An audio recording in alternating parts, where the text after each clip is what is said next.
This morning I just want to quickly talk about kids, setting up your kids, how I juggle my work, school, and my home together.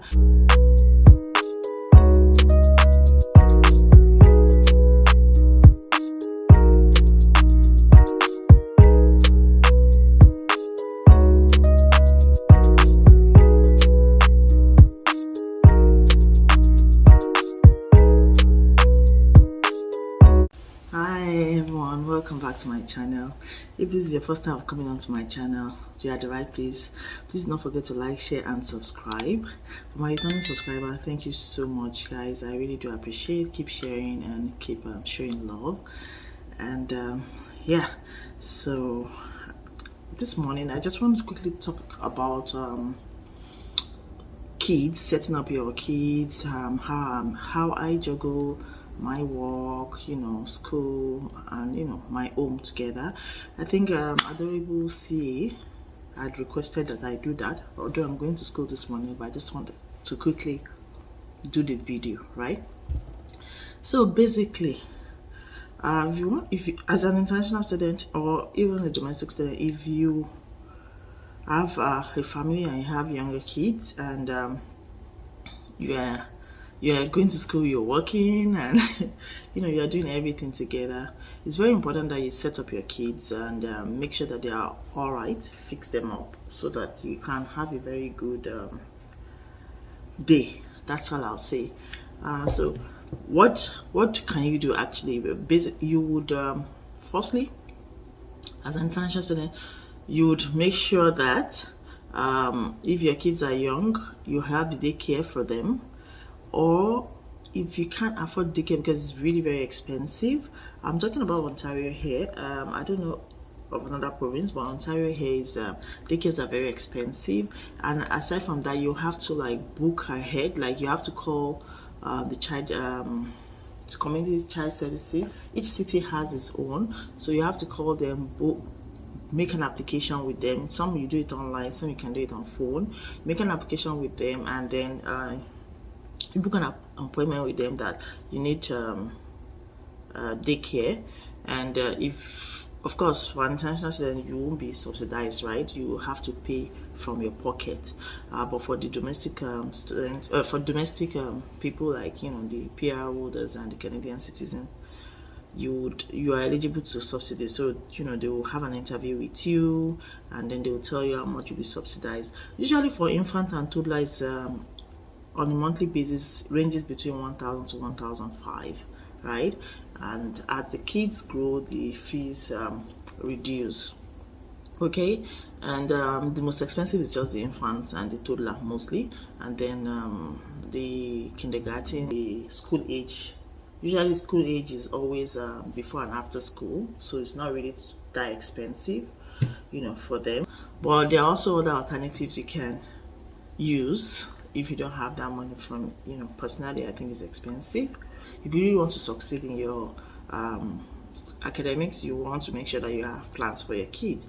Try the daycare or try the home care. There's home care. Home care is also better sometimes.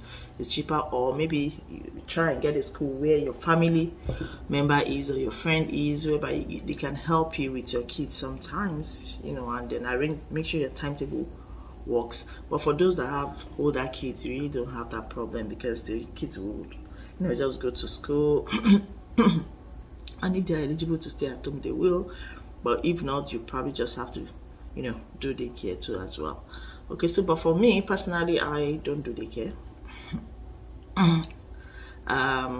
I sometimes have so shuttle between myself and my spouse. It depends on our schedule, right?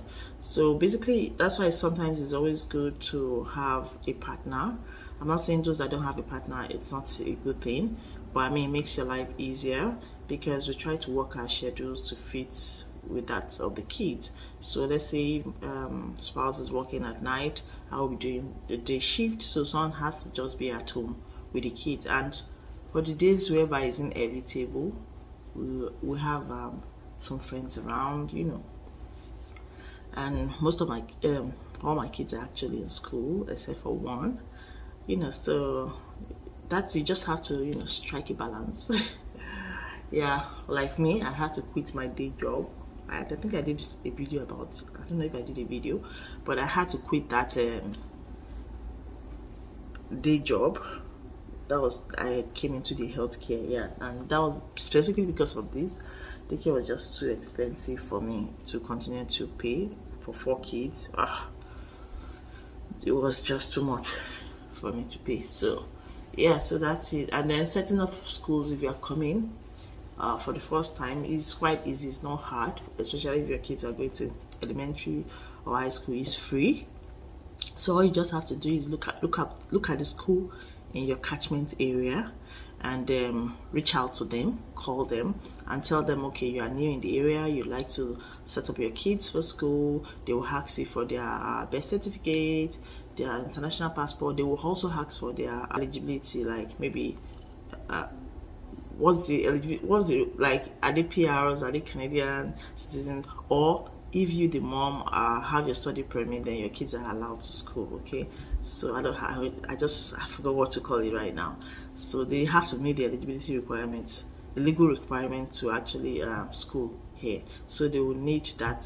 If they don't have personally, you as a mom or as a dad that has the kids has to show that you have your work permit, or you have your student permits, to prove that you are eligible to school or work in Canada, so your kids can also go to school in Canada, right? So once you give them all those immunization records, they will also do that. So make sure you have that with you, and then if they are going to the Catholic school, make sure that they have their baptism certificate, or you as a parent, make sure you have one. If your kids don't have, make sure you have one. And then once you have all those documents, take it to the school, they register them, and they start. So far the school is within the catchment area where you will be staying, you don't have a problem. Most of those schools, they also have before and after school. Okay, so that's it. Basically, it's very easy. But for me, like I said, I don't do daycare, and I just manage my time and schedule with my kids. But certain situations, if I have to stay at home or stay back, I stay back. I don't go to work. When I'm picking my schedule every semester, I make sure it works with my kids. I already know the school time. The kids usually, Catholic schools, they start around 8:30 to 3. For public schools, most of them start around 9.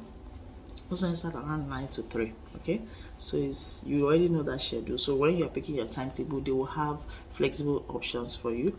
So you have they're about, I think, ABC for my school. You have up to like I think 5 or 6 options timetable. Look at it closely and look at the one that will fit your schedule. Okay, and also look at the one that also fits your work schedule. So for many who cannot do shift job like myself, it's always a challenge. So they'll always have to rely on the daycare. I also have a video that I'll be uploading. I will show you exactly how my day goes, how I juggle everything together. It's no big deal about the whole setting up kids. If you have everything planned out before coming, then you are fine. Yeah, so if I go to school in the morning, the kids go to school as well. Most times before I'm done from school, the kids are still in school, right? So because of my schedule, like I said, I select my timetable around my kids' school time. So that way, most times I'm always here. And the days I don't go to school, I go to work. And basically, most times I do afternoon. I don't really do morning because, of course, I go to school. And but those days I don't go to school, I definitely would go to work. So I don't really do like every day I have to go to work. No, I can't do that. I don't do that.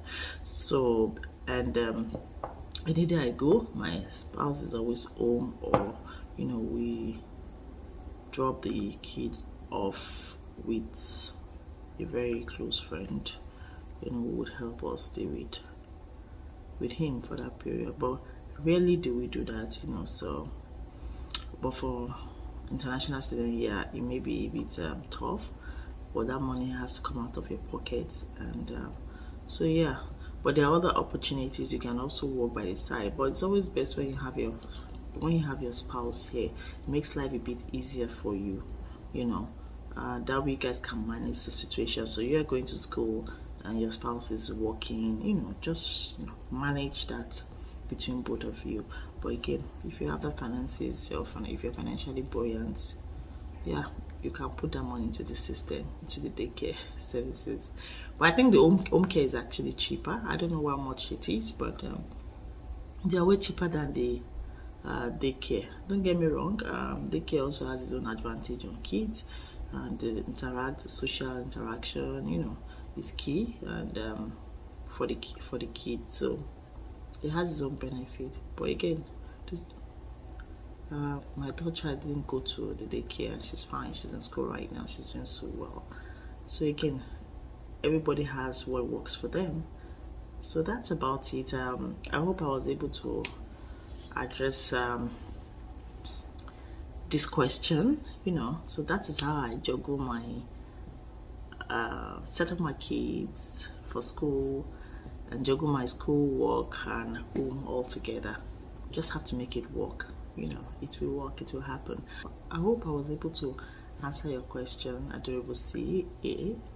And if you have other questions, if anybody has any other question, just drop it in the comment section and I'll just make a video about it.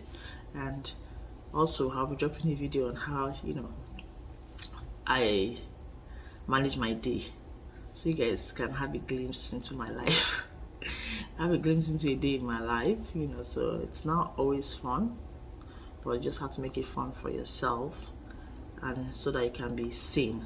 Sanity is very, very important in this part of the world. If you liked this video, give it a thumbs up, like, share, and subscribe.